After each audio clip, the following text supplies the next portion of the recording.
Hey guys, আসসালামু আলাইকুম। Welcome to my blog. তো আজকে চলে আসছি একটা মসজিদে নামাজ পড়ার জন্য। তো আমি চাচ্ছি প্রতি সপ্তাহে একটা মসজিদে যেয়ে নামাজ পড়ার জন্য। তো আজকে গিয়েছিলাম খুব সুন্দর এবং মনোরম পরিবেশে একটি মসজিদে, যেটি হচ্ছে ড্যামের স্টাফ কোয়ার্টারে, এখানে মহাকাশ রোডে অবস্থিত। প্রকৃতিটা দেখতে খুবই সুন্দর ছিল, মসজিদের ইন্টেরিয়রটা খুবই সুন্দর ছিল এবং যখন নামাজ পড়ছিলাম মুসল্লিদের আনাগোনা চলছিল।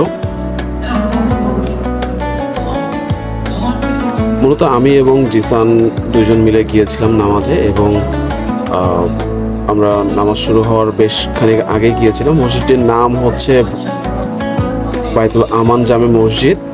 এটি পূর্ব ডগাই মহাকাশ রোডে অবস্থিত। নামাজের খতিব যখন খুতবা পড়ছিল তখন একটু নতুন বিশেষত্ব কিছু দেখলাম। মসজিদের চারপাশ থেকে মসজিদটা খুব সুন্দর লাগছিল। তো আমার সাথে যারা সঙ্গী হতে চাচ্ছেন, প্রতি জুম্মায় এক একটা মসজিদে নামাজ পড়ে পড়ে আমি একটা করে ব্লগ রেডি করব। রেগুলার ভিডিওগুলো পাওয়ার জন্য অবশ্যই সাবস্ক্রাইব করে রাখতে হবে এবং যদি ফেসবুক থেকে দেখে থাকেন তাহলে ফলো করে রাখতে হবে। দেখা হচ্ছে পরবর্তী ভিডিওতে নতুন কোনো মসজিদে, নতুন কোনো লোকেশনে। চাইলে আপনার পছন্দের লোকেশনটি কমেন্ট করে যেতে পারেন।